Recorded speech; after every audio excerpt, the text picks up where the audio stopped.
Hello everyone. So sharing the doubt for the puzzle that was shared given to in the morning. देखो बेटा first puzzle बहुत simple थी. It says that there are 6 students and they belongs to 3 different schools, that is Lawrence, Model and Xavier's, and it is condition given that there has to be at least 2 participants from each school. That means हर एक school से बेटे दो होंगे because 2 2 2 6 हो जाएगा. And each sport is also played by 2, so again every sport has to be played by 2. Now the first statement says Eon is not a cyclist.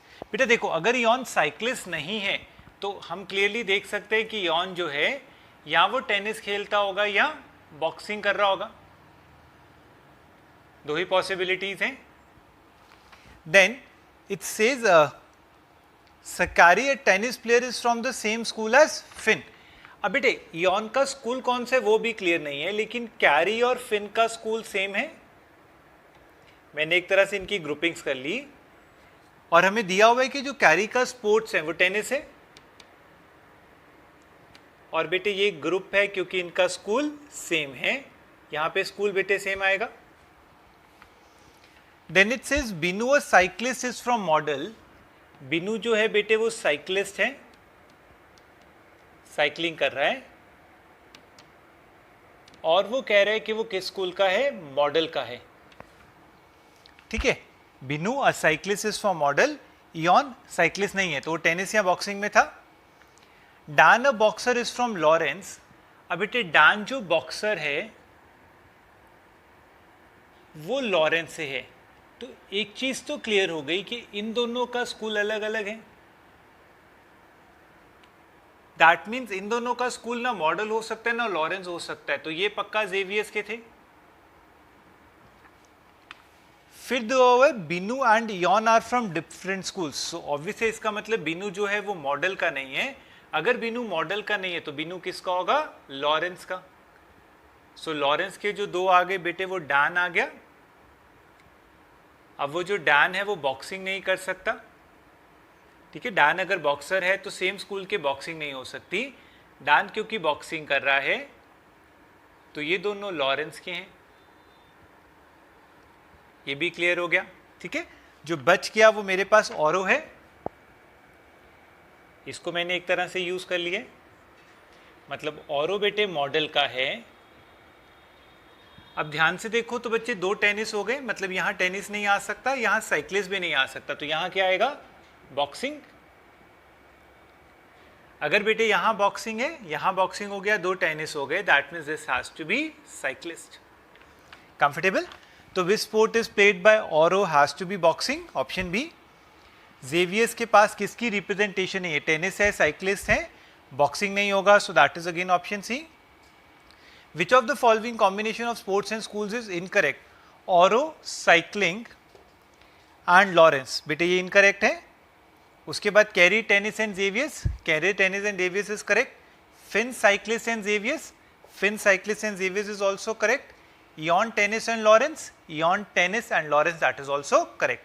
So which of the following is incorrect बेटे अगर मुझसे पूछा हुआ था, so we can understand the answer has to be Oro, cyclist and Lawrence. Comfortable with the idea? Thank you so much. Move to the next set. Okay बेटे, looking to question number 4 to 7 now. This is about 8 people and they have to be born in 3 different months with at least 2 and maximum of 3 in a month. That means बेटे एक चीज clear है, मेरा जो distribution है that should be something like 2 3 and 3. So one of the months would have 2 people and the other 2 months would have 3 people each. अब बच्चे most important जो था Q and W वो बॉर्न इन मार्च और उसके साथ ओनली लिखा हुआ है. तो एक चीज क्लियर है कि Q और W would be the only one who are born in March. इसके अलावा मार्च में और कोई नहीं होगा. So there has to be 3 in June and 3 in December. Then it is very important, R likes apple when was born in the same month as T. R और T का month same है, या दोनों का बच्चे मेरे पास क्या होगा, जून, या दोनों का क्या होगा, दिसंबर. And R definitely likes apple. अगली स्टेटमेंट में देखो बेटे R was not born in December, so that makes my things look very simple. अगर R दिसंबर में नहीं है, मार्च के साथ ओनली था, तो क्लियर है बेटे आर, टी और कोई एक और, ये तीनों किस में होंगे? जून में। और इसके बाद जो 3 बच गए वो तीनों किस में होंगे? दिसंबर में। अभी मैं क्लियरली लिख नहीं पा रहा हूँ, रीजन बीइंग मुझे जून का एक मिसिंग है, but I need to have 3 in December, 3 in June. The one who likes mango was born in the month which has 30 days only. So बेटे mango has to be one of these two.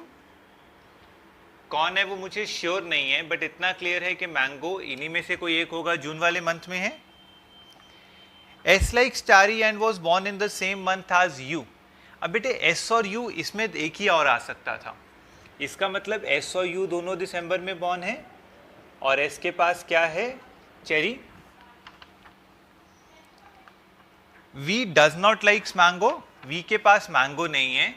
अभी बेटे ये लेकिन clear नहीं है, V यहाँ हो भी सकता और नहीं भी हो सकता. The one who likes kiwi and the one who likes banana was born in the same month. अब बेटे ध्यान से देखो, कीवी और बनाना यहाँ भी हो सकता है और यहाँ भी हो सकते हैं.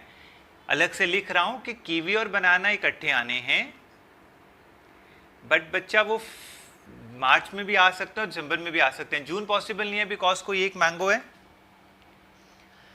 The one who likes kiwi was not born in the same month as W. मतलब kiwi यहाँ possible नहीं है. So what is very clear, one of them has to be kiwi and the other has to be banana. ये भी बेटे मेरे पास clear हो गया. उसके बाद बच्चा वो कह रहा था U does not likes kiwi. U के पास ऑब्वियसली अगर कीवी नहीं है तो इसके पास बनाना होगा और इसके पास कीवी होगी. The one who likes guava was born in the same month as P. अब बेटे ध्यान से देखो, यहाँ तो तीनों फिल हो गए, तो यहाँ पे एक गुआवा होना चाहिए, और गुआवा और P का मंथ सेम है, मतलब this has to be P. So बेटे इसमें से एक मैंगो होगा और एक गुआवा होगा. Q does not likes peach. So if Q does not like peach, ideally बेटे ध्यान से देखो, peach इन्हीं में से एक होगा. ये सारे तो एक तरह से फिल हो गए हैं. So Q does not like peach means W has to like peach. T does not likes mango. So if T does not likes mango, he has to like guava. This has to like mango. We can go back and find the fruit. Orange is left out. So Q has to like orange. Easy one. So we can now easily answer the questions that follows. It says, as per the given arrangement, which of the following represents the one who was born in the same month as the one who likes orange? So has to be W. Which of the following fruit does T like? So T has to like guava. Which of the following months does P celebrates his birthday? So P has to celebrate his birthday in June because obviously he was born in June. And which of the following combination is correct? December peach is correct. No, December में peach नहीं है. जून में orange है, जून में orange नहीं है. जून में बनाना है, नो जून में बनाना भी नहीं है. दिसंबर में बनाना है, येस है. एंड ऑब्वियसली बेटे we can fill out this also, जो बच गया था मेरे पास वो यहाँ होगा. इजी जॉब हो जाएगा. Good enough. Moving to the next set. वो बच्चे थोड़ा सा blood relation plus sitting arrangement based question था. एक बार इसे दोबारा समझा रहा हूँ. अच्छा बेटे, अगर आप क्वेश्चन नंबर 8 to 11 को देखो, these are 4 questions given to you. अब बेटे 8 to 11 क्वेश्चन में अगर ध्यान से समझो तो 2 पैरामीटर्स थे. यहाँ पे एक्चुअली बहुत सारी चीज़ों को मिक्स किया हुआ था. एक तो बेटे ब्लड रिलेशन से, because statements were given in the format of ये उसकी डॉटर के साथ है, ये उसकी वाइफ के ऑपोजिट है. That means need to identify first उनके रिलेशंस क्या हैं, and then will have to draw sitting arrangement keeping in mind कि कौन इनसाइड देख रहा है और कौन आउटसाइड देख रहा है. सो सबसे पहले बेटे हम लोग अगर रिलेशंस को देखें कि क्या हो सकते हैं. K is the father of B. D sitting second to the right of M who is spouse of C. तो पहले K और B का रिलेशन है, फिर M और C का रिलेशन है. J is the child of C who is sitting between his और her father in law and brother in law. K is the grandfather of D and is sitting next to his son M. So यहाँ पे आके ध्यान से देखो तो first 4 statement relate हो जाएंगी, बिकॉज सेकेंड स्टेटमेंट में कह रहे हैं M C का स्पाउस है, J C का चाइल्ड है, और फोर्थ स्टेटमेंट के अकॉर्डिंगली K जो है वो M का फादर होगा. सो मैं कैसे स्टार्ट करूंगा, M is the spouse of C, M must be married to C, J is the child of C, gender अभी क्लियर नहीं है, and C has to sit between his or her father in law and brother in law. तो C का जो बेटे brother in law होगा वो उसके स्पाउस का ब्रदर होगा, और इसका फादर इन लॉ M का फादर है, ठीक है। फिर दिया हुआ था K is the grandfather of D and is sitting next to his son M. That means M जो है वो K का सन है, और K बच्चे जो था is the father of B also. Fine. So if K is the father of B, so कुछ B यहाँ पे आ जाएगा. K is the grandfather of D and D sitting second to the right of M. अब D बेटे इस generation का part होगा, इसका भी चाइल्ड हो सकता है और इसका भी चाइल्ड हो सकता है. C would be a female. Daughter of B has only one cousin brother. What does that mean? इसकी एक डॉटर होनी चाहिए और उसका एक ही कजन होना चाहिए और वो ब्रदर होना चाहिए. That means इसका कोई और बच्चा नहीं हो सकता. Then it will have two cousins. So B की जो डॉटर है वो कौन होगी? D, और उसका एक कजन ब्रदर है वो कौन हो गया? J. K sitting opposite to his wife L, so K's wife has to be L, so would be the mother of both M and B. D who is daughter of A, so if D has to be daughter of A, that means it has to be A, so A would be the mother of D and wife of B. So बेटे सबसे पहले अगर मैं ध्यान से देखूं तो मुझे यहाँ पे फैमिली ट्री क्लियर है, just watch it for once. Okay अब बेटा मुझे इसको किससे रिलेट करना पड़ेगा?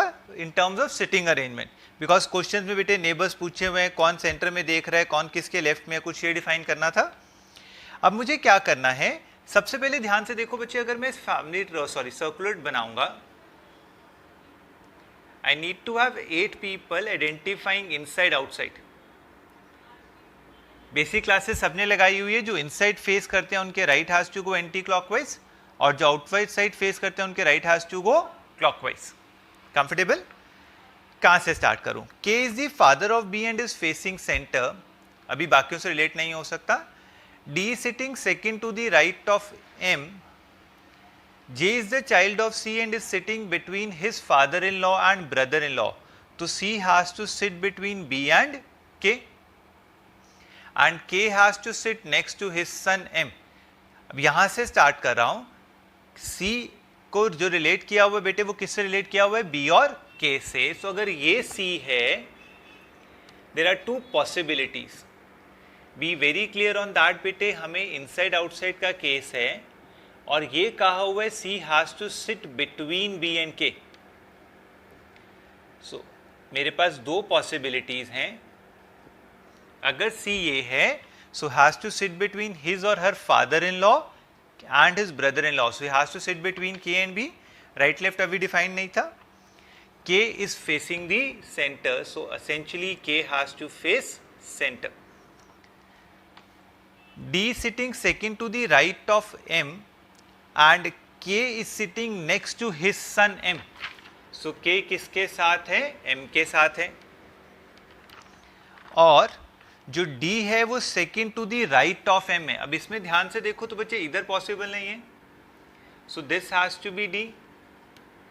ये राइट कब होगा? जब M कहाँ फेस करेगा? इनसाइड. इस केस में ये पॉसिबल नहीं है तो ये D होगा. So that means M has to face outside, because इस केस में राइट ये कब बनेगा? When he is facing outside. Comfortable? Daughter of B has only one cousin brother and is sitting next to A. Daughter of B कौन है? D, and D has to sit next to A. That means A बेटे अभी दो possibilities हैं. K is sitting opposite to his wife L. So बेटे अगर ये K है तो ये L है. And they are not facing each other means L must be facing outside because ये तो inside face कर रहे हैं. With the same logic यहाँ पे L होगा, has to face outside because they cannot face each other. Now DB was the neighbor of A, so this has to be A. In this case, this has to be A. बेटा मेरे पास A, B, C, D आ गए, K, L, M, N रह गया, sorry J रह गया है. So this has to be J. In this case, this has to be J. अब मुझे उनके inside, outside, left, right check करने हैं. J who is facing outside, so J has to face outside and was sitting second to the right of C. ये right कब होगा जब C outside face करेगा, ये राइट कब होगा जब C इनसाइड फेस करेगा. D is facing outside, so D has to face outside. A is facing the center, so A must face the center and is sitting third to the right of J. Now because A is third to the right of J, बेटे इस case में पहले देखो, अगर J outside देख रहा है तो this is third to the right valid है. इस केस में अगर J आउटसाइड देख रहा है तो बच्चे राइट इस तरफ होना चाहिए. ये राइट कब होता है जब J इनसाइड देखता. So what does this means, this case is not valid, this is the valid case. We wanted 4 people facing inside, we have got 3 facing inside and 4 facing outside. So this means B has to face inside. Comfortable? So we are very clear who are the neighbors of B has to be C and J. Who among the following is facing the center? C, no. D, no. B, yes. Who among the following has a male sitting to his immediate left as well as the right? So you can go by the options. यहाँ पे बेटे A के आसपास M और D हैं, वो दोनों males नहीं हैं. Then will have B, B के आसपास C और J हैं, वो भी दोनों मेल्स नहीं हैं. C के आसपास B और K हैं, B और K दोनों मेल्स हैं. सो ऑब्वियसली बेटे the right option becomes C because C is the one who has a male on both the sides. Number of pairs of members facing each other. Understand, this is one pair जो एक दूसरे को देख रहे हैं, ये face कर रहे हैं. ये पेयर फेस नहीं कर रहे, ये भी नहीं कर रहे और ये भी नहीं कर रहे. So there is only one pair that practically is facing each other. Comfortable? हो जाएगा बच्चा? Sure? So moving to the last set that was given to you. एक बार इसको देख लो. अच्छा बेटे, लास्ट सेट में एक पॉइंट देखना था. We got 7 players PQRS GV W. अब बेटे इनमें से कोई बैट्समैन और कोई बॉलर है, लेकिन आप सिर्फ बैट्समैन हो गए या सिर्फ बॉलर हो गए. दैट मीन्स आप सिर्फ या तो रन स्कोर कर सकते हो या विकेट्स ले सकते हो. कोई भी जना एक से ज़्यादा मैच नहीं खेल सकता और एक मैच में आप 10 से ज़्यादा विकेट्स नहीं कर सकते. And you played on different days. So एक तरह से बेटे वो फिर से क्वेश्चन कैसा है, मंडे को कौन होगा, ट्यूसडे को कौन होगा, एंड ब्ला ब्ला. और साथ में मुझे देखना है कि बेटे किसकी कौन सी बॉलर है कि बैट्समैन है और कितना रन हैं, कितनी विकेट्स हैं. तो टू बिगिन विद अगर मैं क्वेश्चन को ध्यान से देखूँ, कुछ इस पर फोकस था कि मंडे को कौन खेल रहा है, ट्यूसडे को कौन खेल रहा है. सो मैंने लिख लेता हूँ मंडे टू संडे. हमें क्वेश्चन को थोड़ा सा पढ़ के उसकी फॉर्मेटिंग देखनी होती है. This question was talking about पहले तो किसके साथ कौन होगा, कौन उससे पहले कौन उसके बाद में है.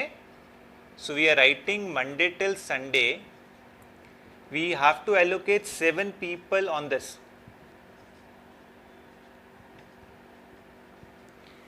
अब to begin with, it clearly says that we has to play on Thursday. 2 matches are played between V and P. अब बेटे ध्यान से देखो, अगर V और P के बीच में 2 मैचेस हैं या 2 दिन हैं, सो P मंडे भी हो सकता है और संडे भी हो सकता है. तो मेरे पास अभी 2 पॉसिबिलिटीज हैं. P would be either on Monday or on Sunday.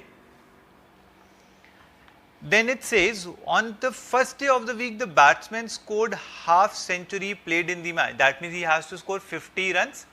So एक तो बेटा मंडे को प्लेयर कौन सा है वो क्लियर नहीं है, लेकिन एक चीज क्लियर है कि वो बैट्समैन होना चाहिए. मैं उसको BT लिख रहा हूं और उसकी जो रन्स हैं वो 50 होनी चाहिए. मुझे देखना है हर दिन कौन सा बैट्समैन है या कौन सा बॉलर है और उसकी रन्स या विकेट्स कितनी हैं. तो ये बैट्समैन विद 50 रन्स हैं. Then it says all the bowlers except T who is also bowler. So clear है टी बॉलर है. Should be preceded and succeeded by batsman. उसके हमेशा पहले और बाद में बैट्समैन होना चाहिए. P is the only batsman which is followed by another batsman. So P एक ऐसा बैट्समैन है जिसके बाद बैट्समैन का होना ज़रूरी है. So ये क्लियरली स्पेसिफाई कर देता है P लास्ट डे पे नहीं हो सकता, because if he has to be followed by a batsman, so P could not be on the last day. एक चीज़ क्लियर होती है. So we are very clear the first day has to be P and has to be followed by a batsman.